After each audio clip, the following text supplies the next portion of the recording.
அது ஒண்ணும் இல்ல சித்தப்பா. நாளைக்கு பஞ்சாயத்துல என்ன நடக்க போகுதுன்னு நினைச்சு பாத்துருப்பாங்க. அதான் இப்படி அலறி அடிச்சு கத்திட்டு இருக்கா. அதெல்லாம் ஒண்ணும் இல்ல. போர்வையில ஏதோ போன மாதிரி இருந்துச்சு, அதான் பயத்துல நான் கத்துனேன்.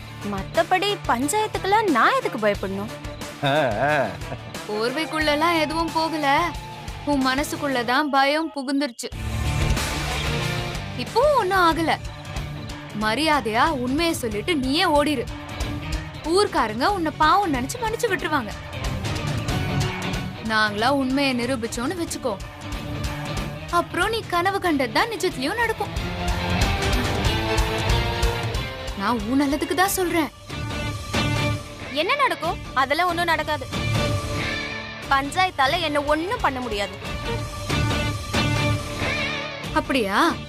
காலையில பாக்கலாம். சவுக்கு சவுக்கு, கரும்புள்ளி செம்புள்ளி. ஆனா ஒண்ணு, நாங்க இப்ப நிம்மதியா தூங்க போறோம். பாவம், உன்னாலதான் தூங்கவே முடியாதுல்ல. ஏன் சித்தப்பா, அந்த ஐயனார் கோயில் சவுக்கு எப்படி? அதுவா, அடிச்சா தோளு பிஞ்சு விழுந்துரும். பாவம், இவ வேற செவத்த புள்ள, அவ தோளு வேற இளந்தோடு. வீசுற வீச்சுல நஞ்சு பிஞ்சு போயிடும்ல. விதிய யாரு மாத்த முடியும்?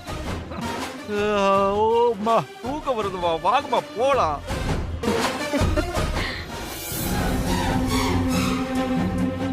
ஏய், என்னாச்சு? எதுக்கு அப்படி கத்துன?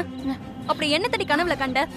கனவுல அவ விக்னேஷ பஞ்சாயத்துல நிறுத்தி எல்லா உண்மைய சொல்ல வச்சு போன்ல இருக்க ஆதாரம் எல்லாத்தையுமே காட்டினா. ஊர்க்காரங்க பஞ்சாயத்துல என்ன அமுதா கையால சாட்டையால அடிக்க வச்சாங்க. என்ன அடி தெரியுமா? உண்மையிலே விழுந்த மாதிரி இருந்துச்சு. ஓ, எனக்கு எதுவும் ஆகலல? என்ன ஒண்ணும் அடிக்கலல? விடியறதுக்குள்ள அந்த விக்னேஷ் எங்க இருக்கான்னு நமக்கு தெரியணும். அவன் பஞ்சாயத்துக்கு மட்டும் வரவே கூடாது.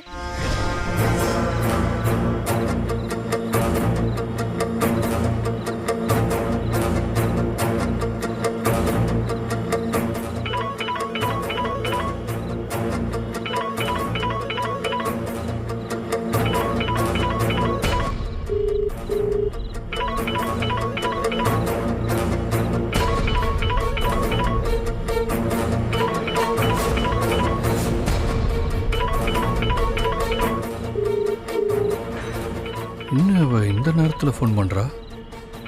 எதுவும் பிரச்சனையா இருக்குமோ?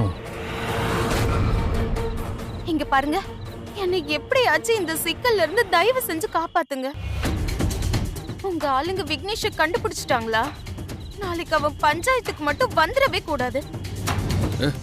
என்ன ஆச்சு? ஏன் இப்ப படபடன்னு பேசுறியா? எதுவும் ஆக கூடாது. அதுக்கு நீங்க தான் எனக்கு உதவி செய்யணும். பாருங்க, என்கிட்ட விஷயத்த சொல்லிட்டீங்கல்ல, நீங்க நிம்மதியா படுங்க. எங்க படுத்தாதான் கெட்ட கெட்ட கனவா வருதே. என்னால நிம்மதியா தூங்க கூட முடியல. ஏங்க, அந்த விக்னேஷை பத்தின பயத்தை விடுங்க. அவனை நான் பாத்துக்கிறேன். நீங்க எதை பத்தியும் கவலைப்படாதீங்க. முதல்ல நிம்மதியா தூங்குங்க.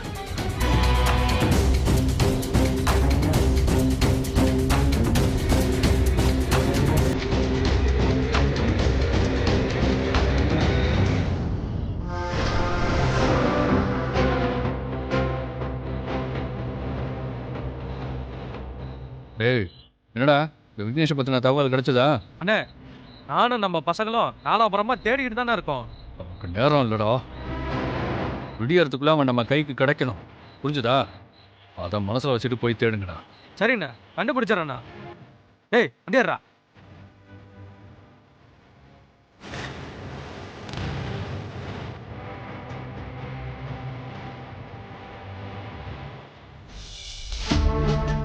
ஏய், இப்படியே முழிச்சிட்டே இருக்க போறியா? எதுவுமே ஆகாது, போய் தூங்கு போ. படுத்தா திரும்ப அடிப்பாலோன்னு பயமா இருக்கு. அடி என்ன ரொம்ப பலமோ?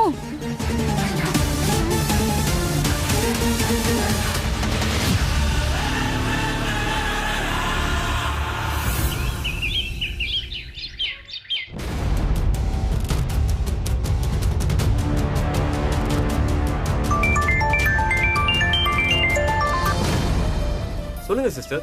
நாங்க பஞ்சாயத்துக்கு கிளம்பிட்டோம். நீங்களும் கிளம்பி சீக்கிரமா வந்துருங்க. நானும் ரெடியா தான் இருக்கேன், வந்துடுறேன். அப்புறம் ஒரு முக்கியமான விஷயம்.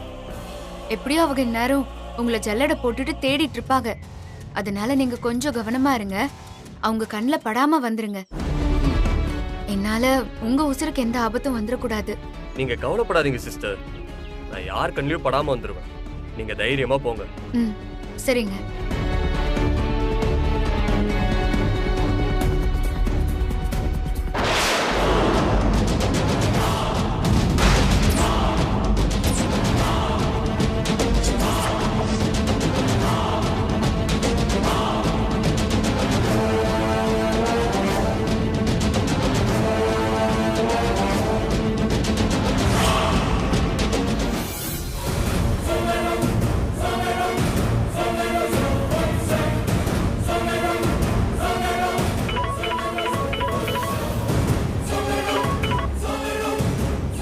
சொல்றா. அண்ணே, நீங்க சொன்ன ஆளை பார்த்துட்டேண்ணே. ஏய், இன்னைக்கும் தப்பிக்க விட்டுறாதீங்கடா. அப்படியே பொத்தன மாதிரி தூக்கிட்டு போய் நம்ம இடத்துல கொண்டு போய் சேஃப்டியா வச்சுக்கோங்க. சரிங்கண்ணே.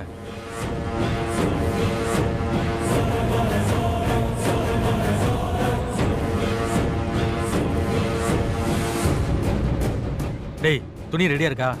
ரெடியா இருக்கு. சரி, வை வை.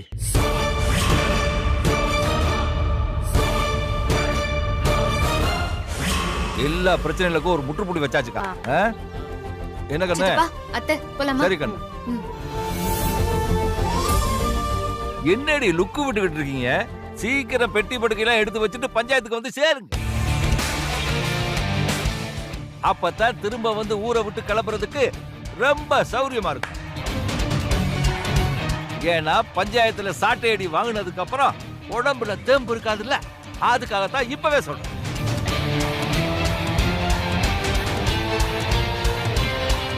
ஐயோ பாவம், யாரு பெத்த பிள்ளையோ ஊரு பஞ்சாயத்துல வந்து அடி வாங்க போகுது. அடி மேல் அடி அடித்தால் அம்மியும் நகரும்.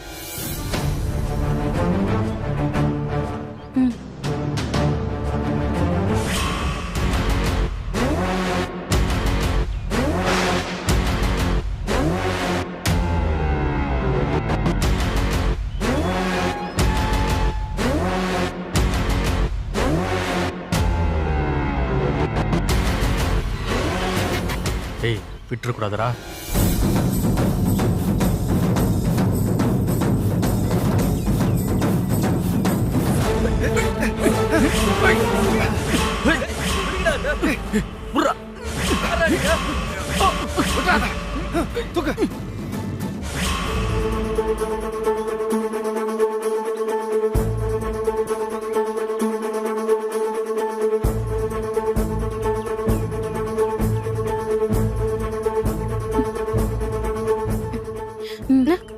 என்ன கனவுல நடந்தது நிஜத்திலயும் நடந்துரும் நினைக்கிறியா?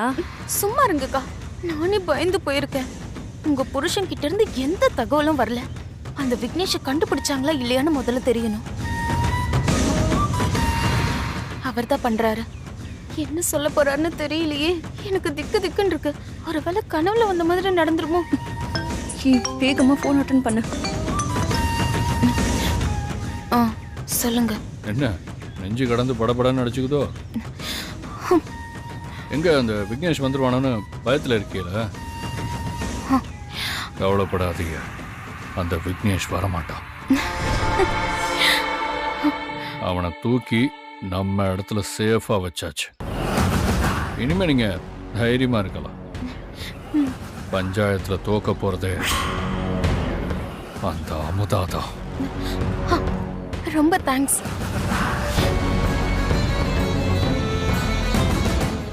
என்னாச்சு? விக்னேஷ தூக்கிட்டாராம். அவன் இங்க வரமாட்டான். ஓ, நீ சாட்டடியில இருந்து தப்பிச்சிட்டேன்னு சொல்லு. என்னக்கா நீங்க?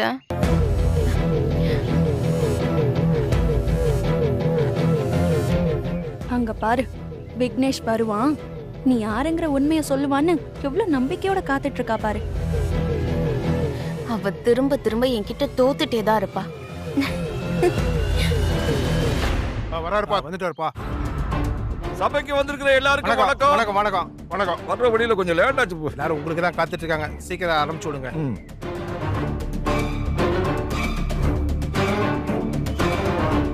என்னம்மா அமுதா, நீ நிரூபிக்க போறேன்னு சொன்ன ஆதாரம் வந்துருச்சா? அது எப்படி முடியும்? அப்படி ஒண்ணு இருந்தா தானே வர்றதுக்கு.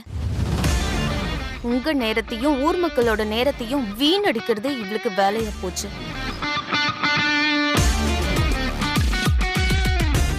இவங்க என்ன பண்ணாலும் உண்மைய பொய்ன்னு நிரூபிக்கவே முடியாது. ஏன்னா நான் சொல்ற அத்தனையும் உண்மை.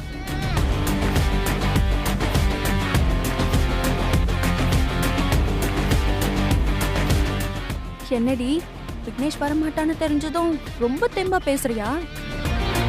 அவன் மட்டும் வந்திருக்கணும் மாவல, அப்ப தெரிஞ்சிருக்கும் கதை. சும்மா இருங்கக்கா. உன்னையெல்லாம் நம்பி நான் பஞ்சாயத்தை கூட்டின பாரு, என்ன சொல்லணுமா? ஐயா, என்கிட்ட எந்த ஆதாரமும் இல்லதான்.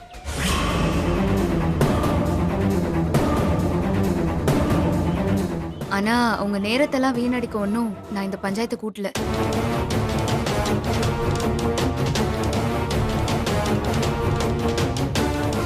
உங்க எல்லார் முன்னாடியும் ஒரு விஷயத்தை பகிர்ந்துக்க தான் நான் உங்க எல்லாரையுமே வர சொன்னேன்.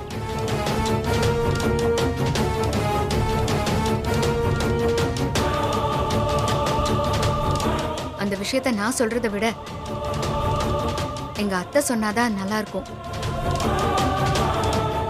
அத்தை, நீங்க சொல்லுங்க. ஆமா, இந்த கிழவி என்னடி சொல்ல போகுது தெரியலையே. எல்லாருக்கும் வணக்கம். முதல்ல உங்க எல்லார்கிட்டயும் நான் மன்னிப்பு கேட்டுக்கிறேன்.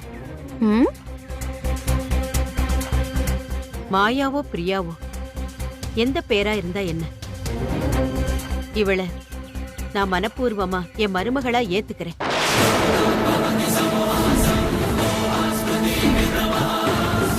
ஏப்பா, என்னப்பா இதெல்லாம்? அக்கா, என்ன பேசுற நீ? உனக்கு கிறுக்கு ஏதாவது பிடிச்சு போச்சா? இவள போய் நீ மருமகன்ற? அப்ப அமுதா யாரு? அக்கா, இவ ஒரு ஃப்ராடுக்கா. எதுக்கா நீ இப்படி பேசிட்டு இருக்க? நான் முழுசா சொல்லி முடிக்கிற வரைக்கும் யாரும் குறுக்க பேச வேண்டாம். அதுக்குன்னு நீ பேசுறதெல்லாம் கேட்டுக்கிட்டு சும்மா இருக்க சொல்றியா? ஏப்பா மாடிக்கா, அதான் உங்க அக்கா பேசுறாங்கல்ல, அவங்க பேசுற வரைக்கும் கேட்டுக்கிட்டு சும்மா இருக்கியா? உருக பேசிக்கிட்டு இருக்கிய, ஏதாவது பண்ணி தொலைங்க. இவ என் பையன் மேல கொடுத்த புகார நான் உண்மைன்னு ஒத்துக்கிறேன்.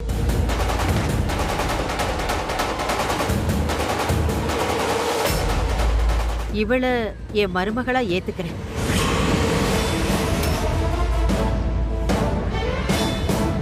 இனிமே இவ தாராளமா என் மருமகங்கிற உரிமையோட என் மருமகளா என் வீட்லயே இருக்கலாம்.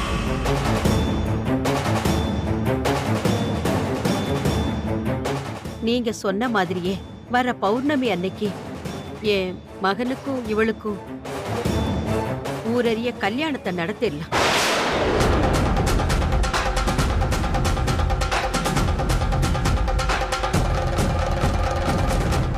என்னடி கிளவி திடீர்னு அந்தர் பல்ட்டி அடிக்குது? அதான் எனக்கும் ஒன்னும் புரியல. எதுக்கு இப்படி திடீர்னு மாத்தி பேசுறாங்க? அப்படின்னா கண்டிப்பா இதுல ஏதோ சிக்கல் இருக்கு. எனக்கும் அப்படிதான் தோணுது. ஏப்பா செந்திலு, நீ என்னப்பா சொல்ற? ஏத்துக்கிறியா? ஆமாங்க ஐயா, எங்க அம்மா சொல்றத நான் ஏத்துக்கிறேன்.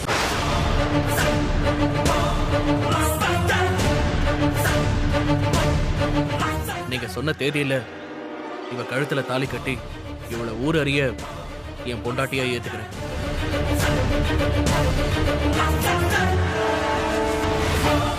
அப்புறம் செத்தான தலைவரே, என்னடி இவனும் இப்படி மாறிட்டான்? அப்ப நிச்சயம் இதுல மிகப்பெரிய சூழ்ச்சி இருக்கு. அப்புறம் என்னம்மா, உனக்கு இதுல சம்மதம் தானம்மா? என்னம்மா யோசிக்கிற? ரொம்ப அமைதியா இருக்க.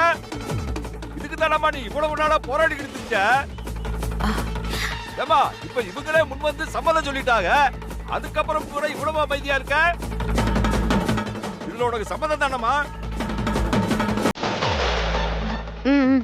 சம்மதம்.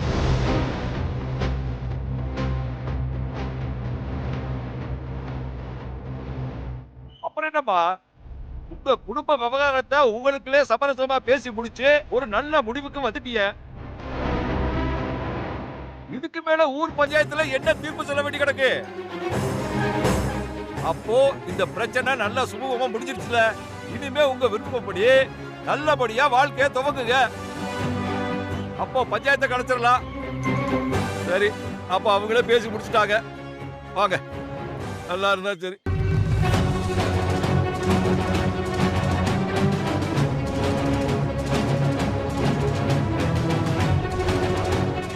என்ன மாயா, இப்போ உனக்கு சந்தோஷம் தானே? அத்தை, அவ அமைதியா இருக்கிறப்பவே தெரியல, சந்தோஷத்துல வாய் அடிச்சு போய் தான் இருக்கா. நீங்க வாங்க போலாம். சீக்கிரமா வீடு வந்து சேரும் மருமகளே. போலாமா?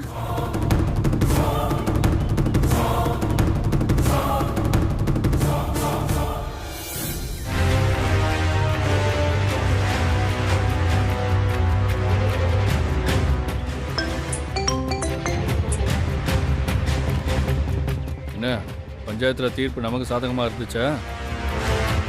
அமுதா இந்த தடவையாவது அவமானப்பட்டாளா? இல்லங்க.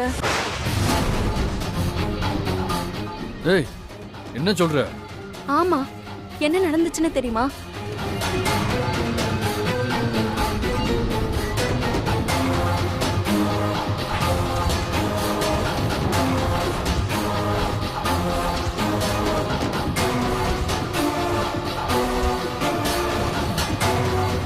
என்னக்கா நடக்குதுங்க?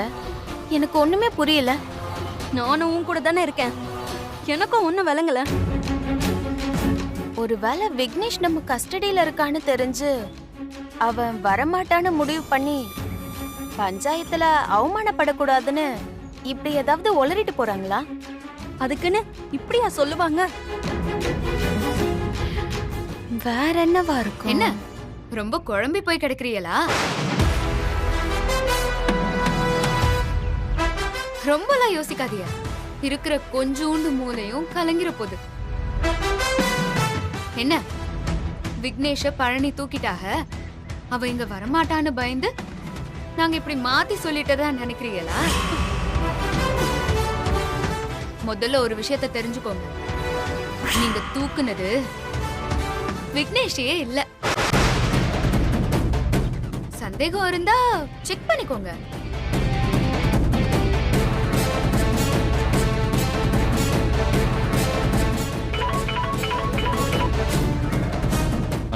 சொல்லுவோமா? என்னங்க, விக்னேஷ் முதல்ல அங்க இருக்கானான்னு செக் பண்ணுங்க. என்ன சொல்ற? என்னங்க, இரு, ஒரு நிமிஷம் இரு.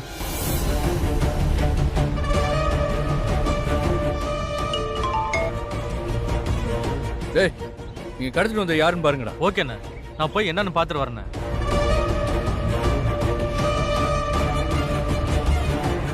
டேய், துணியை ஓபன் பண்றா.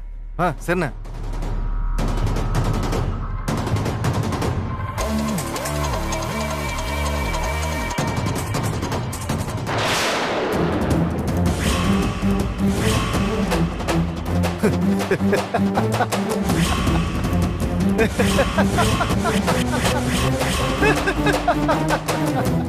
அண்ணே, ஆளு மாறி இருக்குண்ணே.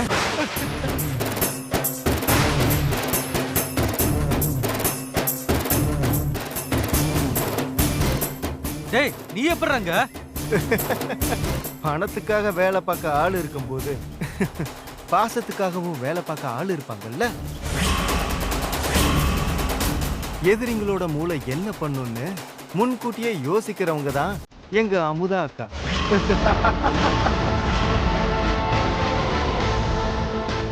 என்ன நான் சொன்னது சரியா? ஆளை தூக்காமலே தூக்கிட்டதா தைரியமா இருக்கியலா? விக்னேஷ் என்னோட பொறுப்புல பாதுகாப்பா பத்திரமா இருக்காக. நான் நினைச்சிருந்தா அவங்கள வர வச்சிருக்க முடியும். இருந்தும் நான் அதை பண்ணாம எதுக்காக இப்படி பண்ணேன்னு போக போக புரியும். பார்த்தா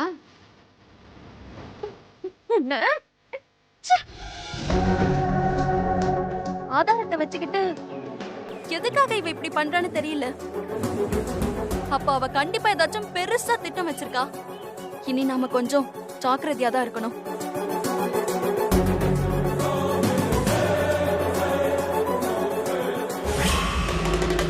எதுக்காக பஞ்சாயத்துல அவளை ஓ மருமகன் ஏத்துக்கிட்ட?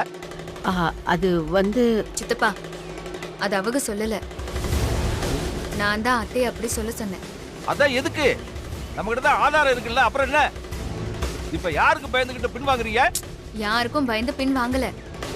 பதுங்கறதே நம்ம திரும்ப பாயணுங்கிறதுக்காக தான் சித்தப்பா. நம்ம கிட்ட இருக்கிற ஆதாரத்தை எப்படி அழிக்கலாம், அதை எப்படி மாத்தி பேசலான்னு மட்டும்தான் அவங்க யோசிச்சுட்டு இருப்பாங்க. அதான் அவங்க யோசிக்காத புது ரூட்ல மாத்தி நான் அப்படியே பிளான் போட்டுட்டேன். அவங்க இப்போ பயங்கர குழப்பத்துல இருப்பாங்க. அவங்க தெளிவாகிறதுக்குள்ள நாம அடிச்சிடணும். சந்தர்ப்பம் கிடைக்கிறப்போ அப்போ நாம ஒழிச்சு வச்சிருக்கிற ஆதாரத்தை அவங்க எதிர்பார்க்காத நேரத்துல கொண்டு வந்து நிறுத்தணும். அதுக்குதான் இப்படி ஒரு ஏற்பாடு. அவங்கள நம்ம பக்கம் சாய வச்சுதான் சித்தப்பா அடிக்கணும்.